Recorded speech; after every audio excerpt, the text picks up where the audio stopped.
O desapego aos bens terrenos consiste em apreciá-los no seu justo valor, em saber servir-se deles em benefício dos outros e não apenas em benefício próprio, em não sacrificar por eles os interesses da vida futura, em perdê-los sem murmurar, caso apraza a Deus retirá-los.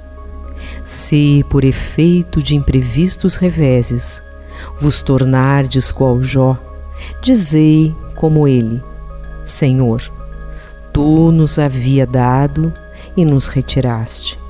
Faça-se a tua vontade. Eis aí o verdadeiro desprendimento. O Evangelho segundo o Espiritismo, de Allan Kardec, capítulo 16, tradução Guilom Ribeiro, FEB Editora.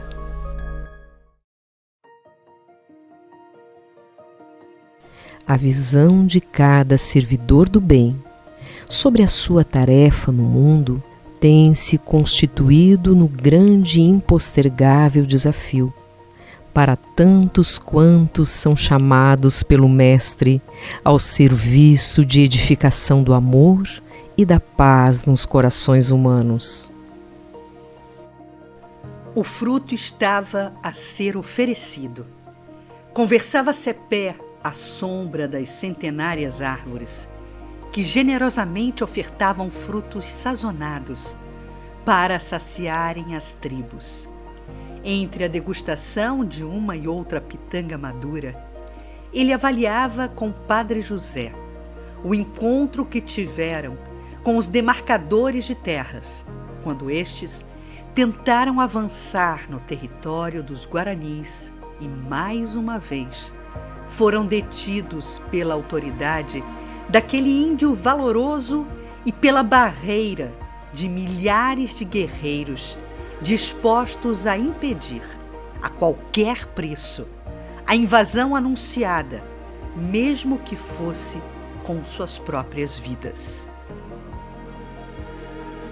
O cacique chamava a minha atenção para o fato inusitado que presenciáramos após a conversa estabelecida entre ele, na condição de comandante guarani, e o chefe dos demarcadores, forçando-os à retirada.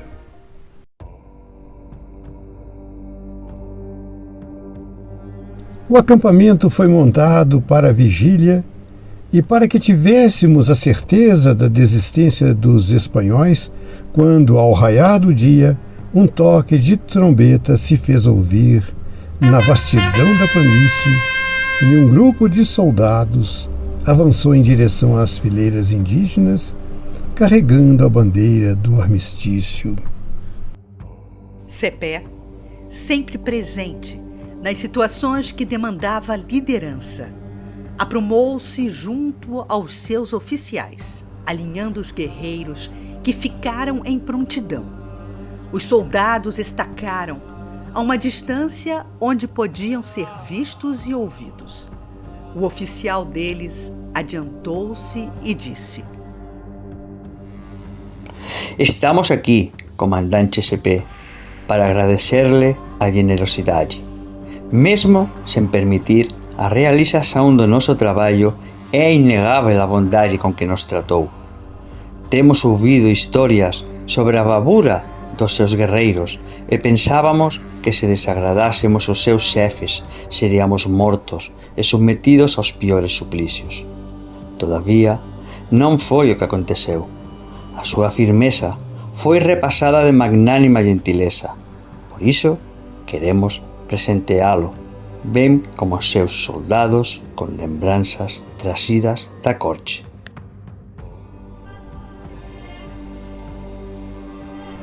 À medida em que Cepé ia falando, íamos relembrando a fala do oficial que conduzia a tropa. Em dado momento, ele esboçou um sorriso discreto que mesclava tristeza e profunda compaixão. Padre José, o senhor observou a postura dos nossos bravos quando autorizei-os a desmontar e a receber aqueles presentes dados pelos soldados? não eram os nossos guerreiros, nem os seus pupilos, pai José. Eram quase animais, avançando sobre objetos que não sabiam o que significavam e que para nós não terão nenhuma utilidade. O olhar de Cepé vagava pela campina como se os fatos narrados continuassem a se desenrolar ali. Permiti aqueles momentos, padre, para que o meu coração lembrasse de quantas vezes a ambição e a ilusão do mundo detiveram o meu passo na realização das missões que a misericórdia do grande Pai me ofertou para a evolução. Eles são quase crianças espirituais, mas o homem se mantém assim por muito tempo, devorando-se, ferindo-se e destruindo-se uns aos outros pela posse desses brilhos falsos que proliferam nos muitos atalhos materializados nos valores transitórios a que nos aferramos.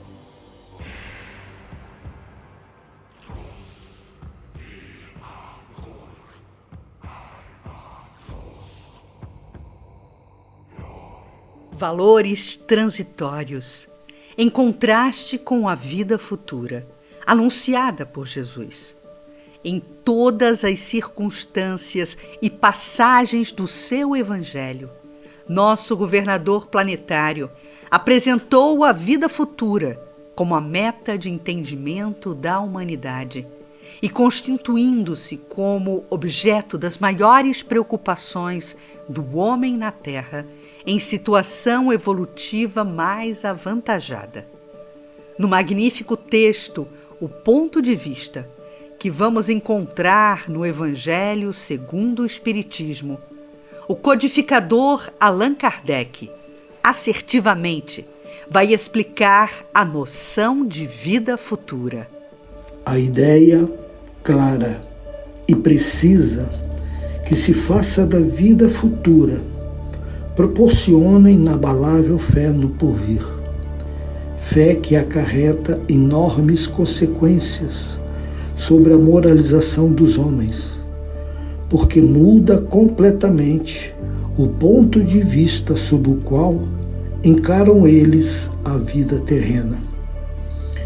Para quem se coloca pelo pensamento na vida espiritual, que é indefinida, a vida corpórea se torna simples passagem, breve estada num país ingrato. As vicissitudes e tribulações dessa vida não passam de incidentes que ele suporta com paciência, por sabê-las de curta duração, devendo seguir-se-lhes um estado mais ditoso.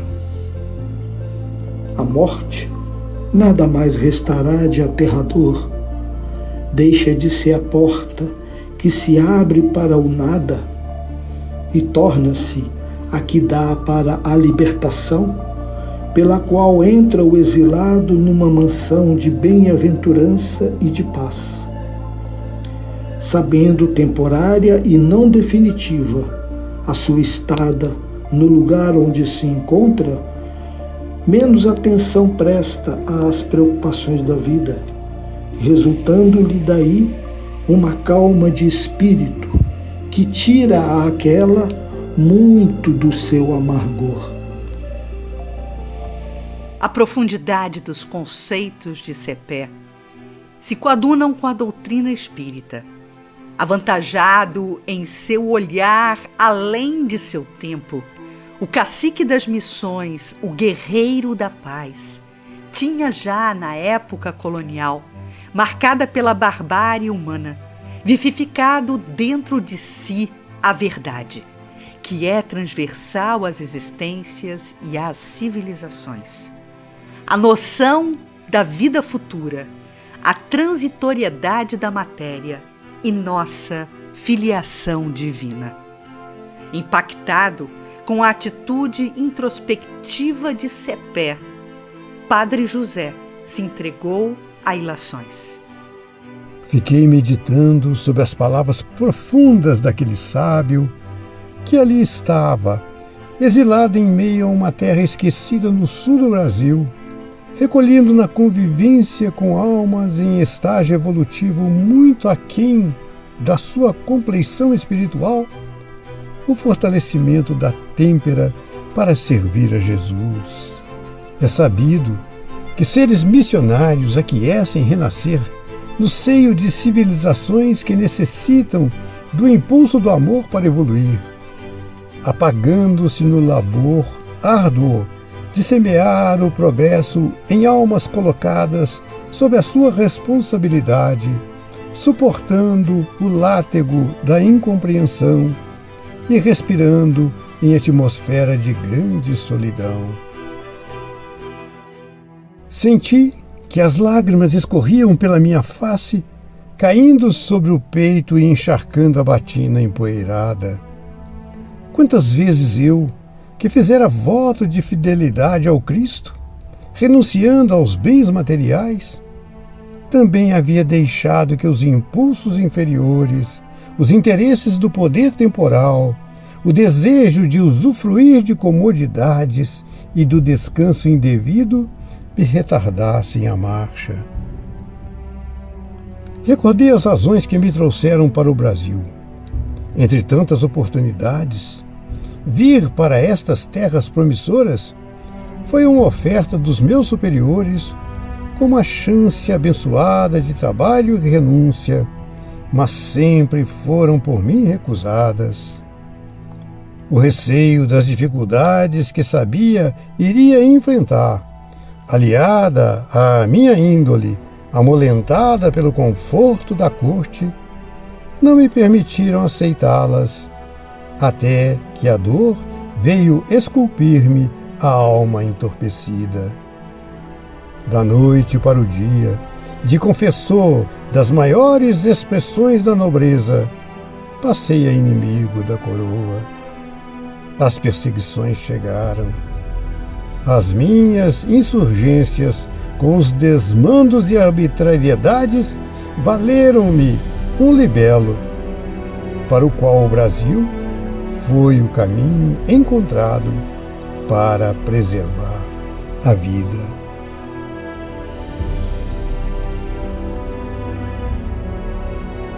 Agora, ouvindo Cepé, reconheci que o degredo fora o socorro divino para as minhas vacilações e indiferença. Padre José estava imerso em elucubrações quando o cacique retirou das dobras da sua manta um espelho ricamente emoldurado e cravejado de pedras preciosas. Cepé fora também agraciado pelos soldados invasores, na esperança de demovê-lo a obstar-lhes o avanço, uma tentativa espanhola de corromper o cacique da paz. Cepé sorriu para o Padre José, estendeu-lhe a peça valiosa e disse: Padre, mande os nossos artesãos retirarem o espelho, para que dele façamos instrumentos de comunicação entre os nossos guerreiros, nas estratégias de movimentação para as batalhas que virão. E as pedras, meu filho? Há uma pequena fortuna aqui. Faça uma coroa para a Virgem do Altar-Mor. Ela não se deixará seduzir pela riqueza enganosa dos homens.